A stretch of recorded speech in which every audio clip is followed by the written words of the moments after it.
Hi, I'm Kevin McAleese, and I'm sitting here today with Daniel Barber and Max Altschuler, and we're talking about the modern revenue organization. So guys, things have changed so much. Selling has changed, how we measure it, how we look at it. What are you guys seeing right now? Yeah, I was excited to talk about this topic. I feel like Max and I have been passing thoughts for quite some time, and we've both sort of collectively sat as observers and operators within organizations, whereby there's sort of a few trends happening within sales, customer success, and even marketing that are definitely changing the way in which organizations are structured, also changing the way people are brought on and their sort of career progression, and also sort of affecting the different technologies that are emerging throughout the market. Kind of excited to dive into some of those topics today. Yeah, definitely. Obviously, with the emergence of some of the technology, especially in the sales side of the business, so much has changed. Marketing, everything's evolved, and it's not just the technology, but it's the generation of sales professionals and marketing professionals that are coming into the organizations today do things differently than maybe the generations in the past. So you have people who are native to doing work on small screens. I think the BlackBerry back in 2007 was the first one that became mainstream. And so if you've graduated college after 2007, that was a native thing for you, right? So that generation and the generations before it that are now graduating college with, say, Snapchat and all these other things, that's what's native to them. That's incorporated into how they work and interact with people. And so it's not just the technology, not just the organization, but also the individuals. Definitely. So kind of where are people going with it? How are organizations adapting to it? Yeah, I think so. What's interesting is we've sort of started to see some specialization through organizations, right? So I feel like Salesforce was kind of the trailblazer there with specializations of roles within sales. So you have sort of these individuals who are now focused on prospecting or creating new business opportunities. Then you have individuals that are focused on closing those opportunities, and then you have this new theme of customer success that's emerging, and there are a lot of areas of specialization that are happening within those functions as well. So I think, Matrix Partners and David over there he's kind of described it really well of sort of the segmentation between those different roles and what people are now responsible for. But I think what's interesting is the technology has followed the same themes, right? So we've had initially technologies that were built for the entire revenue generating function. And then now you're starting to see specialization within technologies specific to roles. So sales development technologies, account executive technologies, customer success platforms. And that then creates sort of many different themes of like, how do we actually create the optimal customer experience, right? That's the goal, but I think the interesting thing that Max brought up is, the way in which people communicate, the traditional communication channels have changed. And so organizations are trying to collect data and trying to establish workflows that are standardized using perhaps a set of channels that, traditionally functioned, right? But now we need to evolve to a new set of channels. And that means evolving to a new set of workflows based on today's buyer and where they actually want to buy versus where they were buying 10 years ago. Yeah, especially with the amount of information that's available to people now. You know who your buyer is way quicker than you did in the past. So you used to have to get on these discovery calls and go through a series of questions that were somewhat intrusive, and they knew where you're going with it, and they had to agree to almost take that time. And now it's a lot of that information is freely available on the web. You can see if somebody has the budget. You can see who the authority is. You can do things through LinkedIn or do data lookalike through past deals that you've closed to understand, most of that BANT and BANT, that budget authority, need, and timing, if you've connected on that before you even get on a call with somebody. So there's a lot of technology that supported that. There are, again, like Daniel said, areas of the organization that are specialized now that are focused on doing that research up front, doing the discovery calls. There's sales enablement and sales operation has gone through a like an uprising, or so to speak, or a revolution, where more and more companies are now padding their teams with support in both technology, but also playbooks, things like that, to give them the path to the highest chance of success. And then marketing and sales are working together more, especially at the top of the funnel, to arm them with things that can create value in the beginning of the sales cycle. So marketing will work on getting valuable articles together for a certain vertical so they can pass to their SDR team, so that SDR team can then go share that. And so marketing and basically the pipeline team, or the revenue team, top of the funnel, are kind of intertwining and meshing together more than ever before. And so it's getting a lot more interesting to see some organizations nest sales development under marketing. Some people are still nesting under sales, because the optimal next thing for sales development reps to do would be an account executive. That's their career path, or a director of sales development of some sort, manager. But it doesn't necessarily have to be that. You're starting to see more and more innovation happening in these organizations around, well, let's let our SDRs, feel around the business, and maybe they want to go into product, or they want to go into customer success, or they want to go into like a product marketing, sales enablement type role, which is sort of becoming kind of blending into each other. So it's interesting to see where the organization is going in terms of promotion pathing for the entry level people, but also supporting revenue in different ways.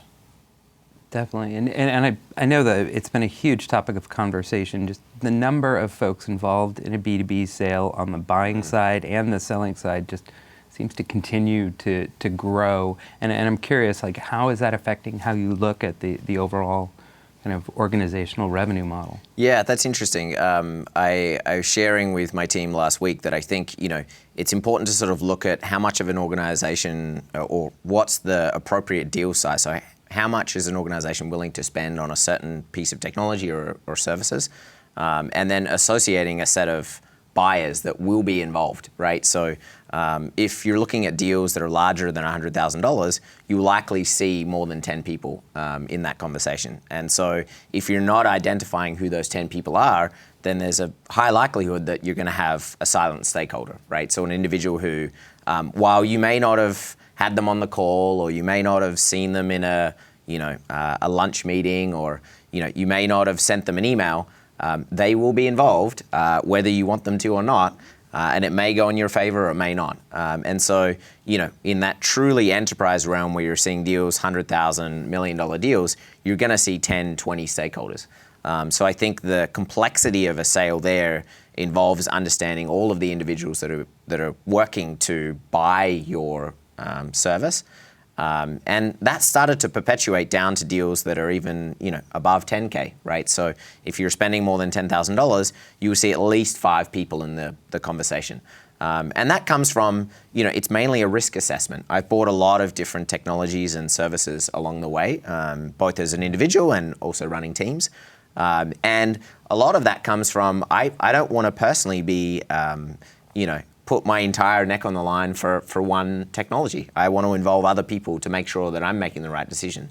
And when that comes to areas that are outside of the scope of my role, maybe I don't have the skill set to actually evaluate whether this is the right technology. So I'm going to bring in other folks to determine, is this the right fit for our organization?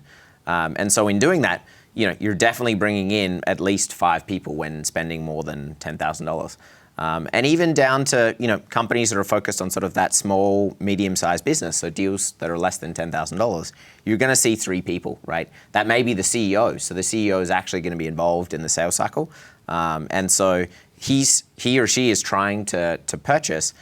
So bringing them in and making them feel comfortable that your company is a right fit for them, and that they're actually going to drive a lot of value from what you're offering. So I think. Associating the respective sort of deal sizes to an associated number of stakeholders is sort of the first step to the sales rep feeling comfortable with, all right, who have I involved, who have I not involved, and making sure that throughout the sales cycle, or the buying cycle, if you will, you're involving enough individuals and making sure that you don't have silent stakeholders.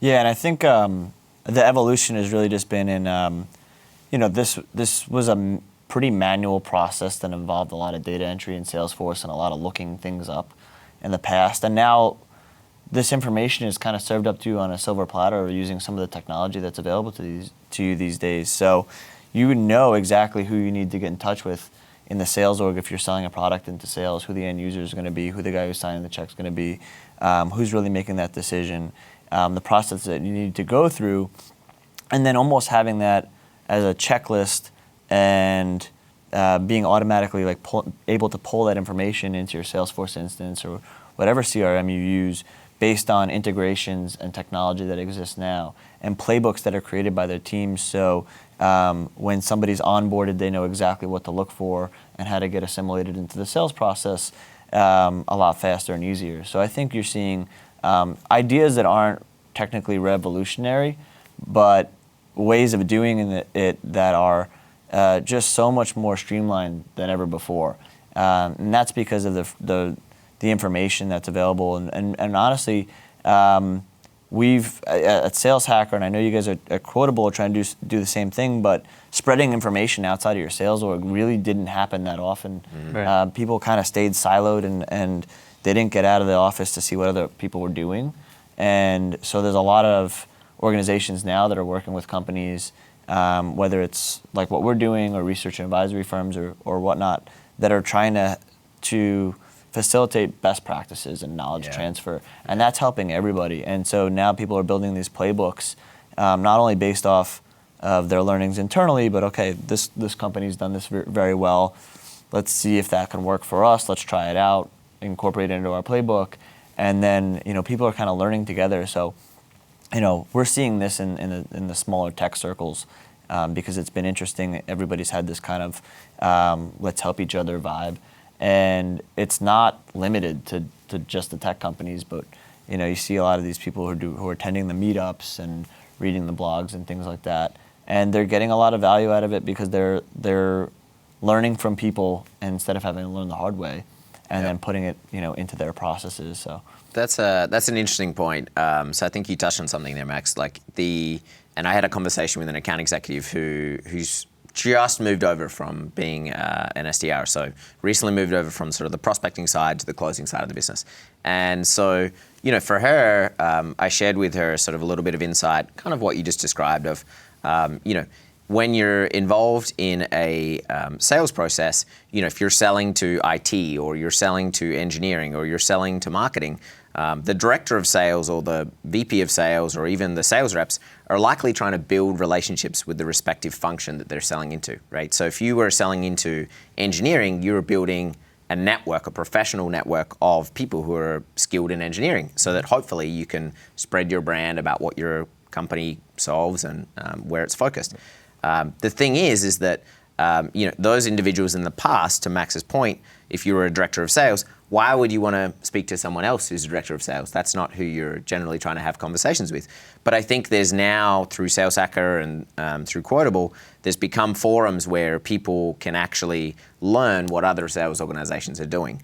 And that's actually a very powerful thing from a market change standpoint, because when you have open forums, you actually begin to see cross collaboration between organizations, and even sort of cross collaboration between teams, right? So seeing how an organization is structured, at one organization, you can take some of those themes or tactics back to your group and implement them immediately, which the era of sort of that freedom of information has sort of facilitated that. And I think that's where the modern revenue organization is moving to, where you actually can source ideas, and so you're not reinventing the same projects again and again, right? Because we've moved on from there. Yep. Best practices are no longer the one thing that worked inside your company. You're actually getting a pool from a far broader set of companies and experiences. Mm-hmm. Yep. Awesome. So where is it going? What do you guys see coming? Yeah, I think it's. So we can just sort of continue on that topic of where things move to now. I think it's interesting to see the space now evolve, right? So people who are in sort of these revenue generating roles, whether that's marketing, customer success, sales, prospecting, whatever the field may be, it's almost complete freedom right now. So I think there are so many forums. I think we'll start to see actually a formalized cross-sharing of knowledge, right? So this is probably the first forum being Quotable, but I think there will become formal forums for these types of information sharing. And I think that's where, once that starts to formalize, the space will start to become a little bit more mature, right? So that if you are looking for a certain answer to a question, this is where you go. If you are looking for a playbook that's been written by 10 different organizations, this is where you'll go. And that'll start to really level up the organizations that are focused on driving business for customers, and change the way both people buy and that they sell. Yeah. Where is it going is an interesting question, because you could talk about where we're going with technology, and you're seeing venture capital money poured into tech for sales and marketing right now, probably more than ever before. I mean, it's being poured into everything, but definitely into sales and marketing tech. I think here we are at Dreamforce, which is one of the biggest probably conferences in the world, and it's focused squarely around technology that enhances revenue. So I think you'll start to see more and more organizations start to adopt things that are on top of their, so I guess your CRM is like an IT purchase. So more and more things that are on top of that, focused around sales and marketing and customer success, and categories that are kind of growing, specialized areas of the market that really haven't or have been underinvested in the past.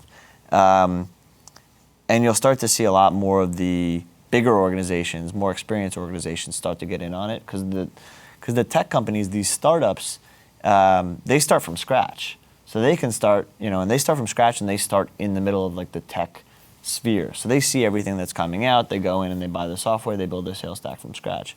But there are companies that have been around for decades that, they got to go in and implement something across an organization of tens of thousands of people. And it's daunting. It's like, well, what if we just keep doing things the same way we're doing them now? And I think there's a stat like 40% of the Fortune 500 from the year 2000 is no longer on it in 2015. And so if you have that mindset, like, oh, that's too complicated, we're just going to keep doing things the way we do them, you're one of those companies. You'll fall off, and you'll see these other companies that have streamlined it and are doing things with basically a percentage of their time back, that are surpassing you. I mean, there's technology out there that will pull all your information into Salesforce from your notes from a call, or just basic things that are Chrome extensions that you set up, and will take away some of your like mundane tasks that can save each of your reps even 1% of their time every day. What does that add up to over 10 years for all of your reps, right? So that's a lot of time they can get back to be doing things that only they can do, which is talking to people, getting on calls, working the deals. And it's not just pulling notes in from Salesforce, but it's managing your entire schedule now. It's A/B testing communications and making sure you're picking the right one when you're talking to people, and coaching and monitoring reps and making sure that they're the best that they can be when they're doing the things that they need to be doing and only they can be doing. So I think you'll see adoption kind of as you go up market over the next few years. I think right now, what is the crossing the chasm? It's like the innovators and the early adopters, and then the rest of the market as you continue to go up market. So I think we'll start getting into the rest of the market. We'll start seeing that effect happen. And then, the next generation of salespeople, the millennials and the Gen Zers that are coming into play right now, it's a fact of life. We go through cycles, and so this next cycle is this group of people, and the interactions, the way people interact is changing. And I can see that from emails that are being written, where we've gone from the email being what took place of writing a letter to now a alternate to writing a text. So like even that communication right there, where it's every time you write an email, it's salutations, and then like a lead in and a body and everything when you're going on a thread with someone. Somebody has been writing letters from pen and paper and then goes to email, they write the same way. If somebody's used to writing by text and then they go to email, they write that way. So you're seeing the various communications that people tend to do based on what was native to them before or during when they learned how to write emails, right? So when an email came up. So the communication styles are very different. We're going to see, I think, over the next few years, a lot of changes in how people communicate digitally, at least, and how people prefer to communicate digitally. I mean, short, sweet messages, right to the point, and everybody's reading it on a phone now. So that's like a huge shift, and communication's a huge piece of the entire revenue organization, whether it's one-to-many, displaying your brand and what you do, and getting people kind of hooked in, or it's a one-to-one, conversation. And even if they're already, a user or a customer of your software, even that communication between customer success and that person, there are a lot of different ways in which you're going to see that kind of almost like cultural change in communication happening, and it's different in every country. But I speak at conferences in Europe and in South America right now, and we do a lot of work in Asia, and you can see the kind of cultural shifts that are happening there too. So it's interesting to see a global change in that kind of communication style. So some of the themes that Max mentioned there around sort of communication, I think, is definitely a topic that we're going to see a lot of focus on from companies like Salesforce, but I would say a lot of startups that are focused in this area as well. I think there's some evolving technologies that we're seeing in both the way that we monitor individuals' usage of technology. So, things like Gainsight as an example, which track whether individuals are using your product. That's a powerful thing. But I think what's also interesting is in the earlier stage of the buying cycle, so before someone actually purchases and uses your product, there's a whole host of things that and whole host of ways that people are communicating, right? So Max alluded to a couple, but I think I signed agreed to my first deal over text about 3 years ago, maybe 4 years ago, where this was a $40,000-$50,000 deal, and I said yes, I'll sign today over text.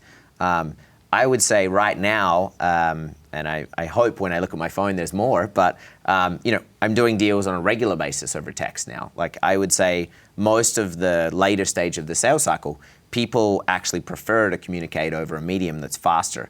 And so people investing in that area of business today, I don't know a single startup that's focused on SMS technology and how to get that into the CRM. It means you built the rapport though. So it's like if somebody has your cell phone number and they're texting, it means you've kind of earned that right to get in there and you've built that rapport. Exactly. But technologies around that, I don't know any. So, of the opportunities that lie ahead, right? I mean, text is a channel that, to Max's point, you have a rapport with someone that means that they trust you to be able to text them. And if you're a sales rep today, and if you are a Generation Z, you're going to be selling probably through text. But your buyer may not be as comfortable as I am, right? I'm not Generation Z.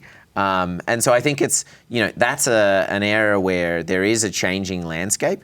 But I'm sort of excited as we sort of look at the next era of VC investment into technologies that are in the channels where people are actually communicating, right? So whether that even goes over to Facebook message, right? I mean, I've communicated with prospects before over Facebook. That does happen. I've even seen in the last 12 months, people that I've worked with or sold to, I'm now connected to on Facebook. That never happened before. And what does that look like? I mean, is Salesforce working on a product to integrate Facebook messages? I don't know.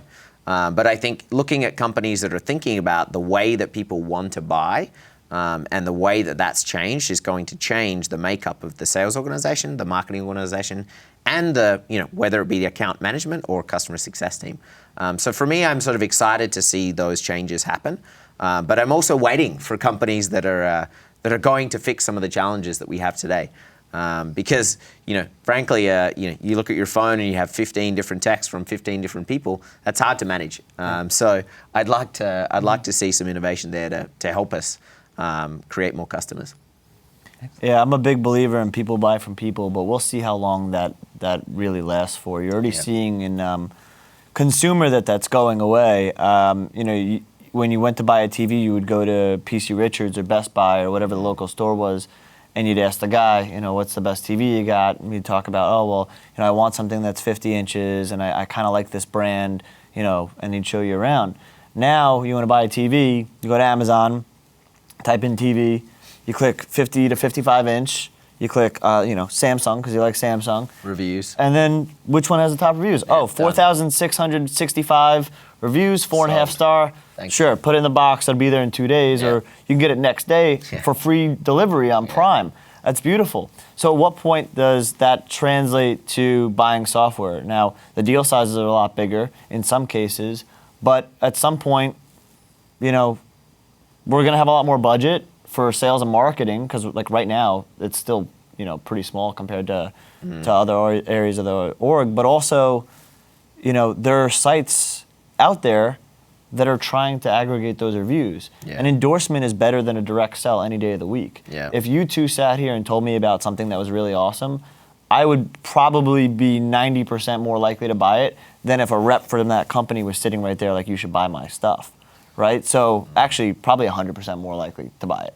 So at what point does the internet kind of hit critical mass when it comes to everybody having these technologies? Like right now, there are great companies out there that have only like 1,000 customers. What happens when they have 100,000 customers? Then I'll know if it's good or not. When everybody in your category, Data and I's category, when there's 6 companies that all have 50,000 customers each, I'll have enough advice from people that have used it and churned or whatnot, or still using it, to know if I should use that one or another one. Exactly. And while I'll have a slightly different use case, maybe I'll need to speak to a person once and not go back and forth a million times to buy a solution. They still have RFP processes. We still talk to individual reps, but it could come as soon as the next 5 to 10 years for that to really, hit some kind of critical mass where you don't need that salesperson there to do the same thing that we're doing now. Atlassian does that today. Yeah. I mean, I think in areas, to your point, where a function has had more investment. So in IT, people are used to buying technology. They're used to buying platforms. And Atlassian, which is an Australian company, so I have to obviously promote them. They're in a position where their product had so much social capital and a community that was so strong that they would sell their product online without a salesperson. And so, they generated what is a $100 million business without really a sales team. And so I don't think that results in sort of the commoditization of their product. I think far from it. They actually had built a network of developers who were that passionate about their product and would pay the volume that they did, it could be online without a salesperson, what does that mean for sales organizations? Questionable. Yeah.